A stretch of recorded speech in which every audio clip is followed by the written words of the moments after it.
Медведи представляют целое семейство, состоящее из отряда хищных животных. Медведи отличаются от своих псообразных сородичей достаточно коренастым и хорошо развитым физически телом. Медведи считаются одними из самых больших хищных зверей, которые обитают на нашей планете. Взрослые белые медведи, например, вырастают в длину до 3 метров и весят при этом почти 900 килограммов. Малайские медведи, наоборот, представляют самых мелких представителей данного семейства, поскольку вырастают в длину всего до 1,5 метров и весят всего чуть больше 60 килограммов. Начинаем. Когда Кори Хэнкок решил спасти этого медведя, он рисковал быть убитым медведицей или загреметь в тюрьму. Но он не думал о последствиях и сделал это, так как состояние этого мишутки было просто ужасным. Позднее мужчина рассказал все обстоятельства столь необычного дня. Он вспоминал, что клев был очень слабым, за все утро ему удалось поймать лишь несколько небольших рыб. А дома на делянке его ждала семья, поэтому без улова он не хотел возвращаться. Когда я подхватил детеныша и побежал, это было ужасно рискованно, пишет Кори на своей странице в Фейсбуке, по сути, я рисковал своей жизнью. Рыбак быстро шагнул в воду, 2 прыжками оказался рядом с медвежонком и подхватил его на руки. Вытащив его на берег, спаситель зверька сразу же отпустил его, при этом оглядываясь в поиске медведицы. Ее поблизости не оказалось, а медвежонок хорошо встряхнулся и убежал в заросли, чтобы помочь малышу. Кори увидел, как на тропинке в одиночестве погибает медвежонок, когда катался в горах в штате Орегона. Он лежал на спине в 2 шагах от тропинки, вспоминает Кори, казалось, он был мертв, его губы были синие, глаза открыты, но туманны. Дождь падал на его живот, но я увидел легкое дыхание. 41-летний рыбак Кори полагал, что неподалеку бродит мама-медведица и стал наблюдать из-за дерева, жив малыш или уже нет.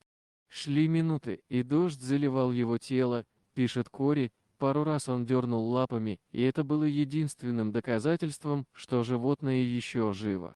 Но я знал, что долго в этих условиях оно не протянет. Кори объясняет, что много времени проводил на дикой природе, и он в курсе, что в ее законы вмешиваться нельзя. Но это была нетипичная ситуация, медвежонок был настолько изможденным, что не было сомнения, что он провел без еды не один день.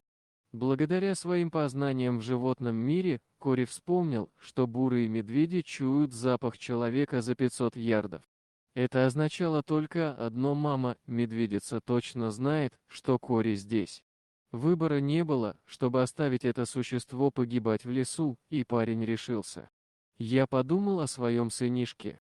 А этот Мишка был так похож на младенца. Неужели мне нужно было остаться стоять, наблюдая, как животное погибает под струями дождя? Нет, я должен был что-то сделать. Он решил что-то предпринять. Кинувшись к малышу, он закутал в его свою куртку и, что есть мочи, побежал к машине, которая находилась на расстоянии мили от этого места. Все время он чувствовал приближение матери и оттого бежал еще быстрее. Он даже сделал ему искусственное дыхание и сразу же уехал из гор, как только появилась мобильная связь. Он тут же кинул запрос друзьям, чтобы они помогли найти поблизости ветеринарную службу. Когда, наконец, он нашел ветлечебницу, он доставил туда мишутку, которого назвали Элкхорн в честь того места, где он был спасен добрым парнем. Мужчина пожал плечами и вернулся к рыбалке. Клёва не было. Через час рыбак начал собираться домой. Повернулся к берегу и замер в ужасе, перед ним стояла огромная медведица. Она в оба глаза рассматривала рыбака, потом кивнула вниз. Рыбак с удивлением понял, что у лап животного лежат несколько крупных форелей.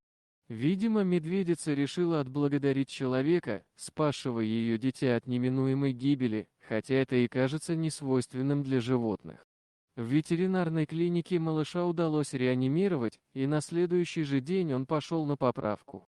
Представитель фонда дикой природы сообщает изданию, что людям не стоит полагать, что маленький детеныш остался сиротой. Если они не увидели умирающую мать в дикой природе, детенышам иногда свойственно оставаться в одиночестве.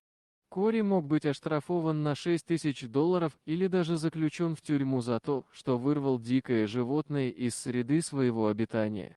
Но власти штата пошли к нему навстречу из-за сопутствующих обстоятельств.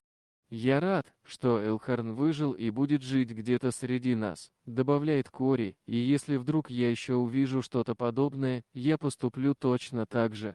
И многие из вас тоже, я уверен».